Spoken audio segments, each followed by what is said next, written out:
Ronald here from Property Pathways, your 5-star Michelin multiplex building permit service provider right here in the city of Toronto. Today I'm going to be looking at the CMHC Housing Design Catalog. So I've taken a look at the CMHC Housing Design Catalog, and they have prepared a lot of different variations of housing such as duplexes, triplexes, fourplexes, sixplexes.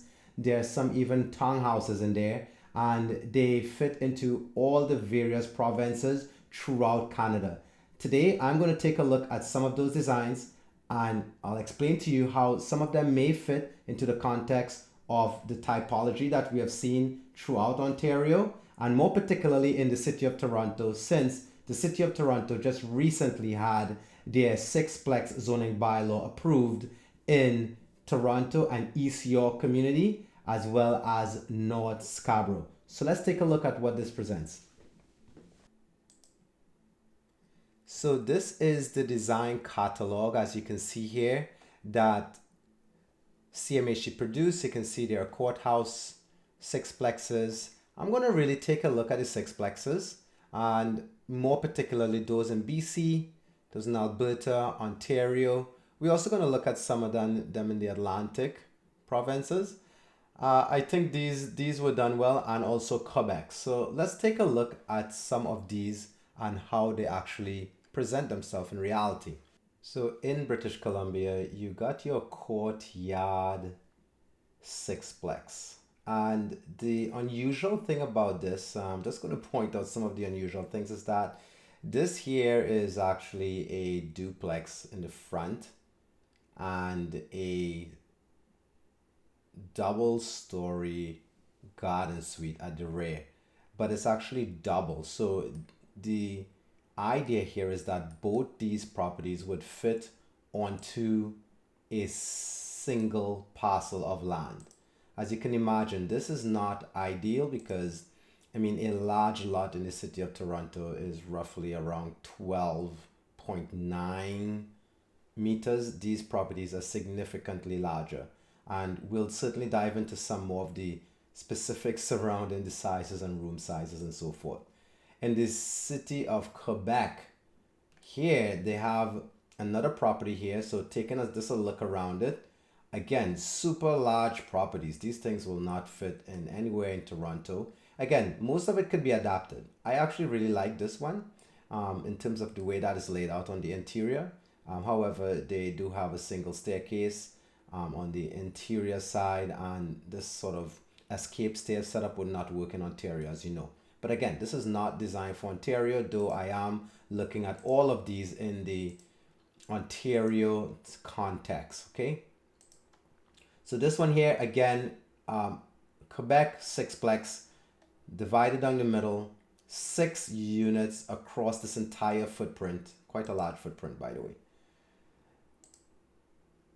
So this here is the Atlantic option, and I find this to be quite an unusual. It looks like if someone placed an addition onto a 2-story home that is oriented across the frontage. You can see it looks almost like a chapel or something like that. This is very unusual, at least for Ontario. And again, I'm looking at these as to how which one would fit best into the Ontario context, and we'll certainly look at the Ontario option as well. As you can see, this does have a lot of windows. The windows does present a unique challenge as far as spatial separation goes, and all of these, by the way, do comply with the National Building Code, so they do meet some type of compliance. And this here is the Toronto sixplex. So this is more typical, yet it's still very big. It's still very big. Though it's only 8 meters across, I mean, that's probably the size of a mid-sized lot in the city of Toronto, but this can work. This does have 6 units, and if you look at it, you can see like there's a scissor stair assembly, which is very typical when you're trying to improve the building efficiency. So this is pretty good. I like to think that this here is still a viable option, but one of the things that I definitely did was I took a look at whether or not this would work, right? And here you can see this is what existed, right? So let's take a look at how we might actually, this is what was actually presented, and you may have seen this. It has this kind of slant wall in the front. So that slant wall in the front and the existing walls. So I will actually just take off all of these walls and show basically what we would propose in this case to optimize bedroom layout, kitchen layout, open concept kitchen, living, dining room layout.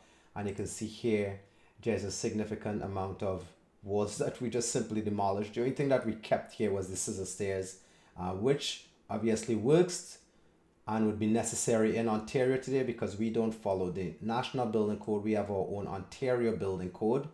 You will notice that this wall, I took that wall out and simply rejigged that entire wall because that wall just simply doesn't make much sense. However, today in Toronto, you would be able to apply for a alternate solution application direct to the CBO to probably eliminate the stairs, again improving building efficiency. So while I'll be jumping into more detail onto each level and taking a much more in-depth look at what it is each level has to offer, as I've prepared this this sheet here, which we'll take a deeper dive into, I do want to say that this is a really good first step and it can be adapted for many sites throughout Ontario and in fact in Toronto. And you guys stay tuned because I'll be dropping more really good tips on how to make these work for your property, your investment, or your home in the province of Ontario.